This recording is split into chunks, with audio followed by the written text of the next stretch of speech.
So, magandang hapon mga kapatid. Panibagong adventure na naman ang ating ginagawa ngayon. Nandito tayo sa may sulfur bends ng Valencia.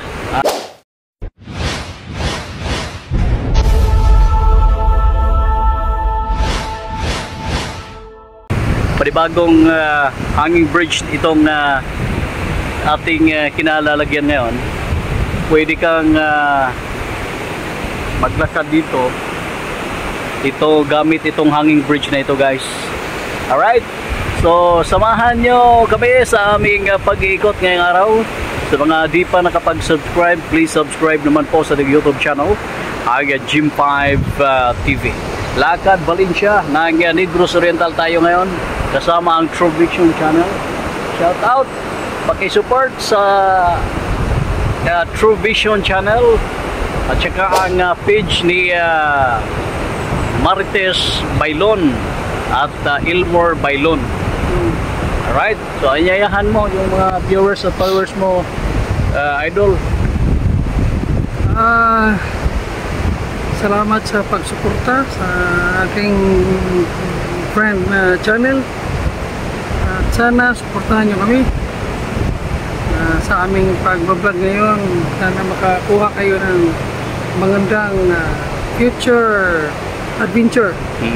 Tsaka kung ano man yung mga revenue na natin dito, para rin naman sa mga nangangailangan, pamimigay rin naman natin, di ba? Oo, pangtulong. Ayan, so pantulong, guys. Meron na tayong tatlo na natutulungan, no?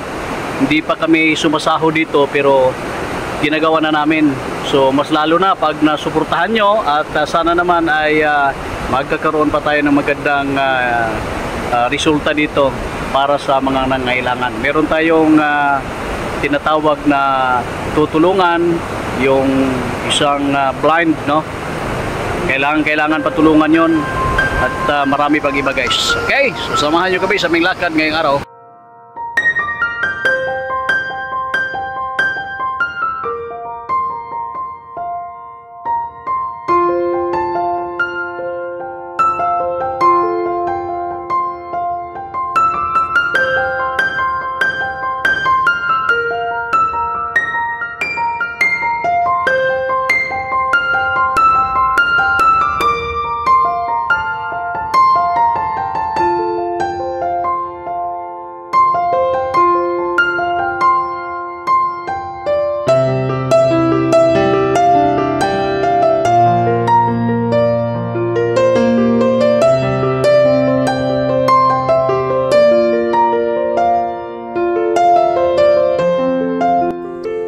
Ang tulay na ating tinatayuan ay isang napakalaking bagay para sa ating mga kababayan na taga rito, na kung saan ay walang ibang daanan sa kabilang mundo kundi dito ang mas malapit na daanan.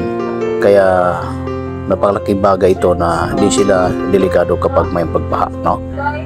Naging flood prone area ang lugar dahil sa napakalapit na nito doon sa kabundukan ng Valencia.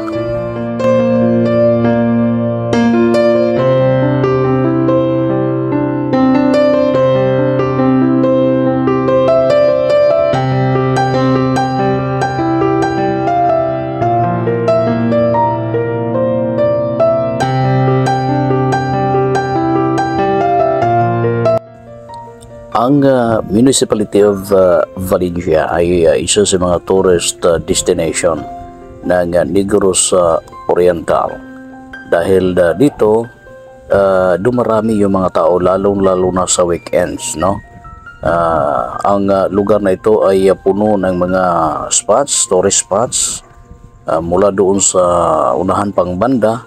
Napakaraming resort dito, lalong-lalo na yung tinatawag nating hot and cold na tubig, na kung saan yung tubig ay nanggagaling talaga doon sa natural na supply, dahil merong yung tinatawag nila na Mount Talinis.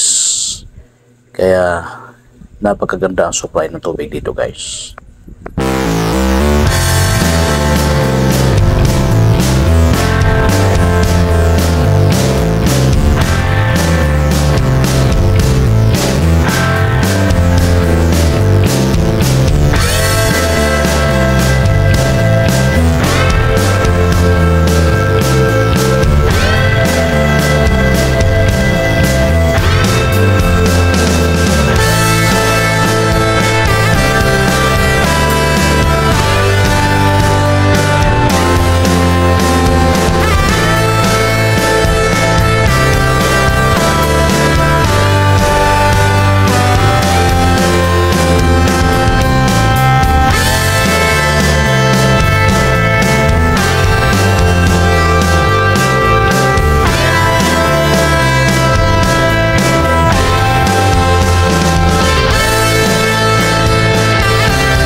Alright, so hanggang dito na lang tayo guys kasi hindi na natin lalapitan yun doon gawa ng mainit pa rin ang panahon, no?